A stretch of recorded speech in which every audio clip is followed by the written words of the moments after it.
बिस्मिल्लाहिर्रहमानिर्रहीम अस्सलाम वालेकुम।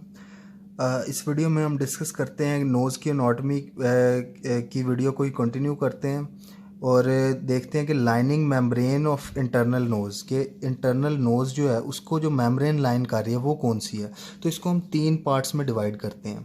सबसे पहले जो बाहर वेस्टिब्यूल वाला रीजन है जो हम देखते हैं हमें नज़र आ रहा होता है इंटरनल कैविटी जिसमें हेयर वगैरह प्रेजेंट होते हैं, तो इसको वेस्टिब्यूल वाले रीजन को स्किन लाइन करती है और इसमें हेयर फॉलिकल्स होंगे और सेबेशियस ग्लैंड्स होंगे। ठीक है, इसके बाद आ जाता है ओल्फैक्टरी रीजन। ओल्फैक्टरी रीजन कौन सा रीजन है? सुपीरियर टर्बिनेट जो है उसके ऊपर वाला रीजन, एथमॉइड बोन वाला, उसको लाइन कर रही होती है म्यूकस मेम्ब्रेन। मैं अभी आपको डायग्राम से दिखाता हूँ कौन सा रीजन। ठीक है, इसके बाद तीसरी जो है वो रेस्पिरेटरी रीजन आ जाता है। रेस्पिरेटरी रीजन को कौन लाइन कर रहा होता है? Pseudo stratified ciliated columnar epithelium. तो ये रीजन कौन कौन से हैं ये मैं आपको दिखाता हूँ। सबसे पहले मैंने कहा कि वेस्टिबुलर रीजन, तो इस जगह पे जो है ना तकरीबन इस लोकेशन पे लाइमन निज़ाय प्रेजेंट होता है ये या नेज़ल वॉल्व। तो इससे नीचे नीचे वाले रीजन को जो है ना वेस्टिब्यूल कहते हैं। तो इस रीजन को हेयर स्किन से लाइन होता है ये, और इसमें हेयर फॉलिकल्स और सेबेशियस ग्लैंड्स प्रेजेंट होते हैं। इसके बाद दूसरा रीजन था ओल्फैक्टरी रीजन। ओल्फैक्टरी रीजन कौन सा रीजन है? ये जो रूफ है नेज़ल कैविटी की, upper part of superior turbinate, ये सुपीरियर टर्बिनेट है ना, इसके ये अपर पार्ट है। अपर पार्ट से ऊपर ऊपर ये सारा जो रीजन है ना ये ओल्फैक्टरी रीजन है। इधर से स्मेल सेंसेशंस जा रही होती हैं। ठीक है, तो इस रीजन को लाइन कर रही होती है म्यूकस मेम्ब्रेन। इसके बाद तीसरा होता है रेस्पिरेटरी रीजन, यानी कि ये जो मिडल टर्बिनेट है, इंफीरियर टर्बिनेट है, ये सारा ये वाला रीजन जो है ना ये सारा रेस्पिरेटरी रीजन है, और इसको लाइन कर रही होती है pseudo stratified ciliated columnar epithelium. अब देख लेते हैं नर्व सप्लाई ऑफ नोज। तो नर्व सप्लाई जो है ना हम दो तरह से डिस्कस करते हैं। दो तरह की नर्व्स हैं। सबसे पहले तो है ओल्फैक्टरी नर्व्स। ये कौन सी नर्व्स हैं? जो स्मेल की सेंसेशन लेके जा रही होती हैं, जिसके थ्रू हमें स्मेल परसीव हो रही होती है। तो ये 10 to 12 होती हैं। ठीक है, और ये रूफ वाले रीजन्स में जो है ना इसके रिसेप्टर्स होते हैं नर्व्स के, और फिर ये क्रिब्रिफॉर्म प्लेट के जो होती है ना एथमॉइड बोन की, उसके थ्रू ये असेंड करती है और फिर ब्रेन में लेके जाती है सेंसेशंस को। ठीक है, दूसरी नर्व्स होती हैं कॉमन सेंसेशंस की, यानी कि जो नेज़ल कैविटी के स्ट्रक्चर्स हैं उनको जो नर्व सप्लाई कर रही हैं। तो 3 तरह की नर्व्स हैं। एंटीरियर एथमॉइडल नर्व होती है, स्फिनोपैलेटिन गैंग्लियन की ब्रांचेस होती हैं, और इंफ्रा ऑर्बिटल नर्व्स होती हैं। ये डायग्राम से देखें तो एंटीरियर एथमॉइडल नर्व्स, सबसे पहले ओल्फैक्टरी नर्व्स देख लें। ये जो ओल्फैक्टरी रीजन है इसमें रिसेप्टर सेल्स होते हैं। जो ये एथमॉइड बोन है इसमें इधर क्रिब्रिफॉर्म प्लेट प्रेजेंट होती है, इधर से नर्व सेल्स जा रहे होते हैं ये ओल्फैक्टरी नर्व्स, और फिर ऊपर जाके इधर ओल्फैक्टरी बल्ब प्रेजेंट होगा, और ओल्फैक्टरी बल्ब से फिर ये आगे ब्रेन में जाएंगे।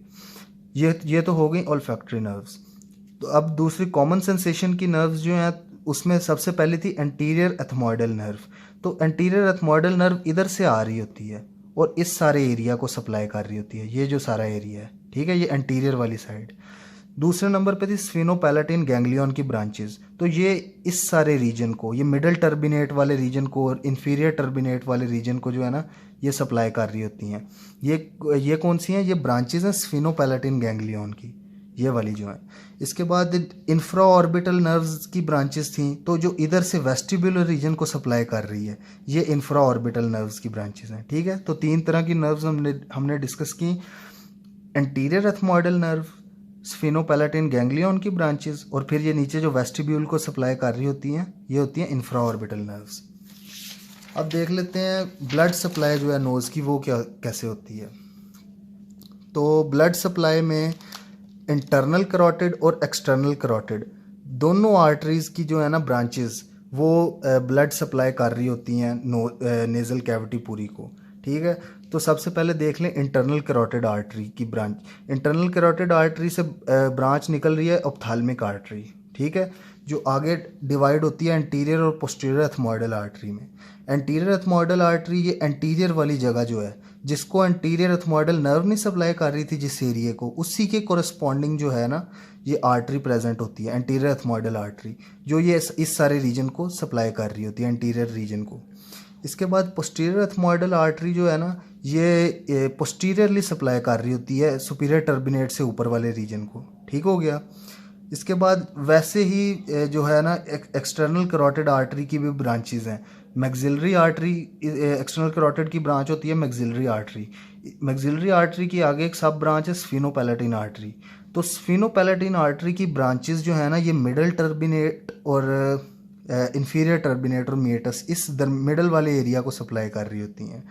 तो नर्व सप्लाई में हमने देखा था कि स्फीनोपैलेटिन गैंग्लियन की ब्रांचेज आ रही थी, तो उसी के कोरस्पॉन्डिंग ही ये स्फीनोपैलेटिन आर्टरी की ब्रांचेज आ रही हैं। और तीसरे नंबर पे जो है ना, एक एक्सटर्नल कैरोटिड आर्टरी से फेशियल आर्टरी निकलती है, उसकी ब्रांचेज ये वेस्टिबुलर रीजन को सप्लाई कर रही होती हैं। ठीक है, फेशियल आर्टरी की ब्रांचेज वेस्टिबुलर रीजन को सप्लाई करेंगी। और मैक्सिलरी आर्टरी से दो ब्रांचेज आ रही होती हैं, ग्रेटर पैलेटिन और लेसर पैलेटिन, ये पैलेट वाले रीजन को सप्लाई कर रही होंगी। तो अगर क्वेश्चन आ जाता है ब्लड सप्लाई ऑफ नोज लिखें, तो आपने कौन सी आर्टरीज लिखनी है? Anterior ethmoidal artery, posterior ethmoidal artery, इसके बाद स्फीनोपैलेटिन आर्टरी की ब्रांचेज, इसके बाद ग्रेटर पैलेटिन और लेसर पैलेटिन, और इसके बाद फेशियल आर्टरी की ब्रांचेस। ठीक हो गया।